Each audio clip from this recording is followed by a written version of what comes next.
दोस्तों, क्या आप जानते हैं कि आखिर क्यों हमें ईश्वर के दर्शन नहीं हो पाते?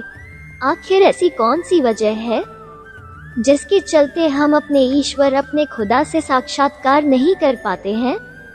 या ऐसी कौन सी कमी हमारे अंदर है जो उस रूहानी संतों में नहीं थी जिन्होंने अपने जीवन में परमात्मा के दीदार किए?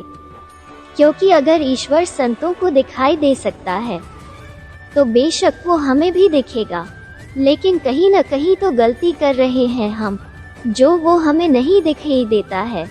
तो आइए जानते हैं कि आखिर ऐसी कौन सी बात है जिसकी वजह से ईश्वर हमसे साक्षात्कार नहीं करना चाहता है, या यूं कहें कि हमने खुद ही रुकावटें पैदा की हैं, जबकि वो तो हमसे मिलने के इंतजार में बैठा ही है। इस छोटी सी कथा के माध्यम से एक छोटे से गांव, एक महात्मा के पास दूर दूर से लोग अपनी समस्याओं का समाधान पाने आते थे कि एक बार एक व्यक्ति उनके पास आया और बोला, महाराज, मैं लंबे समय से ईश्वर की भक्ति कर रहा हूँ, व्रत भी रखा, तीर्थ भी किए, गंगा में भी नहाया और पुण्य दान भी किए, और सबसे बड़ी करनी जैसा लोग कहते हैं, माँ बाप की सेवा भी की और हद से ज्यादा की, लेकिन फिर भी आज तक मुझे ईश्वर के दर्शन नहीं हुए। कृपया करके आप मुझे उनके दर्शन कराइए। महात्मा बोले, अच्छा, पहले एक चीज तुम मुझे बताओ कि तुम्हें इस संसार में कौन सी चीजें सबसे अधिक प्रिय हैं?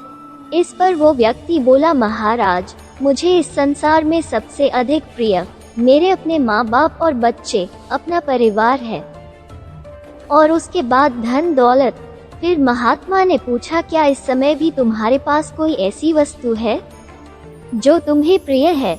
वो व्यक्ति बोला, जी हाँ, मेरे पास एक सोने का सिक्का है जो मुझे प्रिय है। अब महात्मा ने उससे कहा कि तुम मुझे एक कागज का टुकड़ा ला दो, और फिर महात्मा ने उसे उस कागज पर कुछ लिख कर दिया और उससे पढ़ने को कहा। कागज देखकर वो व्यक्ति बोला, महाराज, इस पर तो आपने ईश्वर लिखा है।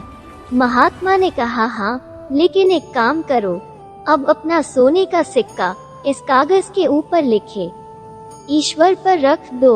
और उस बिल्कुल व्यक्ति ने ऐसा ही किया। फिर महात्मा बोले, अब तुम्हें क्या दिखाई दे रहा है? वो बोला, इस समय तो मुझे इस कागज पर केवल सोने का सिक्का रखा दिखाई दे रहा है। इस पर महात्मा ने कहा, यही तुम्हारे प्रश्न का उत्तर है, क्योंकि ईश्वर का भी यही हाल है। वो हमारे अंदर ही है, लेकिन मोह माया के कारण हम उसके दर्शन नहीं कर पाते। जब हम उसे देखने की कोशिश करते हैं तो मोह माया आगे आ जाती है।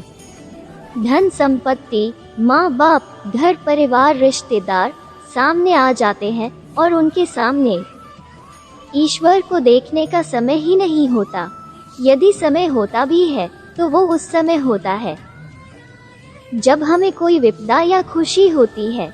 फिर तुम ही बताओ, तुम्हें ऐसे में ईश्वर के दर्शन कैसे होंगे?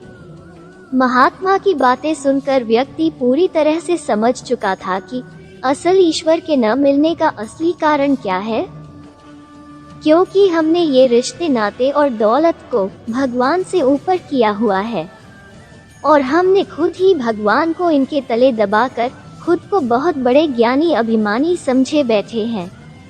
हकीकत है, जो जिसकी चाहत रखता है उसे वही मिलता है। जिसे माया से प्यार है वो दिन रात माया को पाने की कोशिश में लग जाता है, तो उसे माया मिलती है। जिसे माँ बाप, दुनिया, रिश्ते नाते से मोह है, उन्हें वही मिलते हैं, लेकिन एक सीमित समय तक। और जो ईश्वर को, अपने खुदा को प्यार करते हैं, अपने भगवान को भजते हैं, अपने मुर्शिद के प्यारे होते हैं, उन्हें भगवान खुद ही अपने पास बुलाने का रास्ता दिखाकर अपने पास बुलाते हैं। देखा दोस्तों, बात भले ही छोटी हो, लेकिन मतलब बहुत ही ज्यादा रूहानी है, और समझने वाले के लिए इतना ही काफी होता है। फिर मिलेंगे दोस्तों एक नई कहानी के साथ। तब तक के लिए हंसते रहें, मुस्कुराते रहें, अपना ख्याल रखें और इसी तरह हमारे साथ जुड़े रहें। धन्यवाद।